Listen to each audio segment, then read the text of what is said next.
Bonjour à tous et bienvenue pour ce nouveau numéro de Mobile et Tactile où aujourd'hui je vais parler à la fois contenant et contenu. Si j'arrive à en placer une, parce que même si c'est théoriquement l'heure de la sieste pour mes deux petits produits mobiles et tactiles préférés, ils ne respectent pas bien les consignes et vous entendrez certainement quelques petits sons en arrière-plan. Bref, contenant et contenu, pourquoi? Parce que d'un côté, je vais évoquer la manière d'utiliser Internet via un Pocket PC et une connexion 3G ou GPRS qui, selon moi, est la manière la plus économique grâce à quelques subtilités qui existent aujourd'hui sur Google notamment.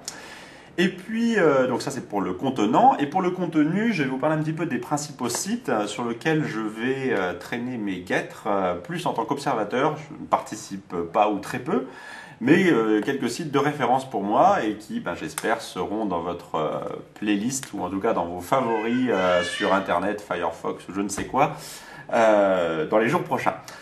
Juste avant, pour commencer, je voudrais un petit peu répondre à certaines questions. Toujours beaucoup de commentaires sur cette vidéo du 1000H entre les anglo-saxons, les francophones. C'est assez étonnant. Enfin bon, je m'étonne peut-être à tort, mais de voir ces débats assez forts entre ceux qui voudraient que je fasse mes tests ou mes présentations en anglais et ceux qui me soutiennent pour mes présentations en français. Rassurez-vous, je reste en français, c'est l'objectif. Encore une fois, j'ai pas envie de me rappeler le boulot lorsque je fais mes loisirs. Bref, pour ce qui est des messages qui m'ont été envoyés et des questions, donc plusieurs questions donc, sur le IPC. Quelles sont les différences entre les 901, 904, entre les 1000H, les 1000HD, etc. Beaucoup de questions. Ce que je vous conseille, c'est d'aller voir un excellent site français qui s'appelle Blogeee, B-L-O-G-E-E-E, qui est vraiment très très bien sur les netbooks, qui est fait par un type qui s'appelle Pierre, qui visiblement investit beaucoup de son temps sur ce site. Je crois qu'il est passé en professionnel, mais à la base c'était un blog. Et vraiment, je pense que vous aurez toutes les réponses à vos questions sur ce site. Et pour anticiper un petit peu ma conversation sur le contenant, enfin sur le contenu, pardon, là il se trouve que c'est vraiment un site de référence pour moi et j'y vais très souvent parce que il y a des trucs et astuces, il y a des tests, il y a de l'actualité sur tous les netbooks. Donc les netbooks étant ces fameuses nouvelles générations de PC ultra portables qui ont été initiées par Asus à travers son IPC 701. Que je vous avais présenté dans une précédente vidéo. Donc beaucoup de questions sur ce sujet, donc vraiment allez voir Blogeee, je pense que vous aurez vraiment toutes les réponses. Il y a un forum aussi qui est très très actif, donc allez voir tout ce qu'il y a sur ce site. Question également sur les tablettes PC, sur différents logiciels à utiliser sur un tablette PC. Donc là, je ne sais plus qui est-ce qui me posait cette question. Je crois que c'était sur OneNote. C'était LB2 ou LB2 qui me posait cette question.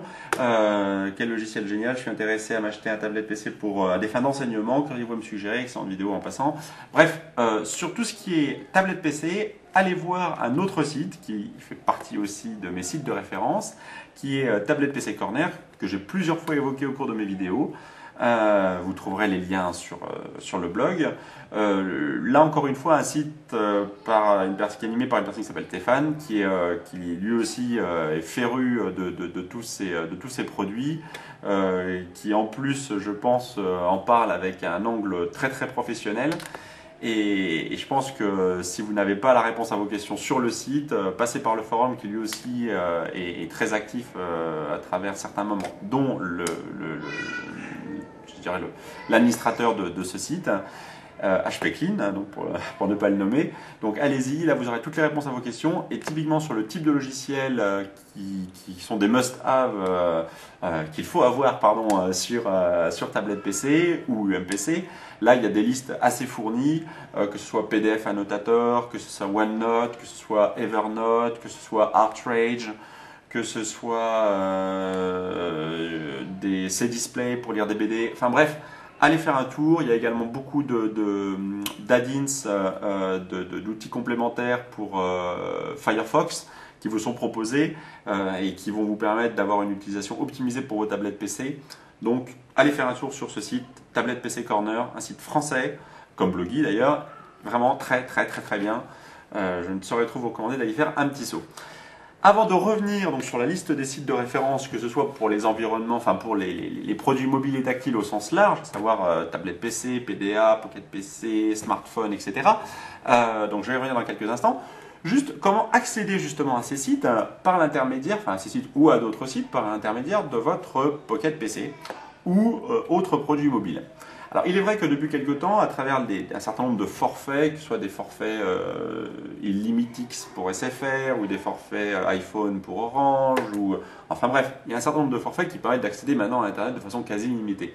Mais il y a peut-être certaines personnes qui, comme moi, utilisent toujours des anciens forfaits où ils ont un nombre de mégaoctets utilisables, où il y a une clé 3G, et qui souhaitent uniquement consulter un certain nombre d'informations, mais qui ne vont pas s'amuser à les regarder via cette connexion qui serait donc une connexion téléphonique, ou 3G, ou Edge, ou GPRS, enfin, pas une connexion Internet Wi-Fi ou par câble, qui souhaitent justement, se connecter juste pour avoir certaines informations plutôt à lire ou des images, mais pas de vidéo. Donc, a priori, faible consommation de kilobits, enfin faible consommation de bandes passantes et donc d'octets. Ce que je fais moi, j'utilise toujours Internet Explorer sur mon Pocket PC. Je vais l'activer donc pour être très concret. Donc j'utilise toujours Internet Explorer plus que Mozilla lorsque je suis en connexion Bluetooth notamment par mon téléphone portable. C'est ce que je fais également lorsque j'utilise mon tablette PC, encore une fois via mon téléphone portable ou via une solution clé 3G avec un volume de données très faible chaque mois, en l'occurrence 10 mégas, donc c'est très faible. J'utilise les outils qui me sont proposés par Google pour accéder de façon optimisée à ces sites. Le principal outil étant d'ouvrir une page google.fr/m. Voilà, donc très clairement, voilà, /m pour mobile. Voilà, donc je vous montre l'adresse. Voilà, ça va vous permettre d'ouvrir une page qui est à la base optimisée pour les produits mobiles, que ce soit des téléphones, etc., des Pocket PC, qui sont optimisés tant en termes de dimensionnement qu'en termes de consommation de données. Je m'explique. Lorsque vous allez dans les paramètres de ces pages, j'y vais à l'instant, hop, voilà, vous avez un certain nombre d'options, et dans cette option, vous avez la possibilité de faire en sorte que les pages web soient adaptées à votre téléphone, et donc là je vous montre, je suis allé cliquer sur l'onglet paramètres ou le lien hypertexte paramètres dans google.fr/m. Et donc là, vous avez la possibilité donc, de choisir mise en forme des pages web pour votre téléphone, que j'ai activé, présentation des résultats adaptés à votre mobile, que j'ai activé également, et donc enregistrement des derniers lieux. Lorsque vous faites ça, et que vous validez, et que vous souhaitez aller sur une adresse quelconque, l'adresse en question le site en question va être optimisé par Google, donc il va passer par une plateforme qu'il a développée, donc les gens du nord ou du sud de San Francisco, enfin bref, qui permet donc de diminuer le nombre d'octets que vous allez rapatrier sur votre Pocket PC ou votre téléphone, et donc limiter la consommation data. Donc par exemple, je vais sur typiquement le site Blogy que j'évoquais il y a quelques instants. Voilà, je valide. Donc, comme vous allez pouvoir le constater, donc là je suis en train d'ouvrir le site en question. Comme vous allez pouvoir le constater, le site n'est pas exactement tel qu'il se présente. Hop là, je l'ouvre. Hop, voilà. Il n'est pas exactement tel qu'il se présente sur un navigateur internet classique, mais là vous allez consommer beaucoup moins de data. Hop, alors opening.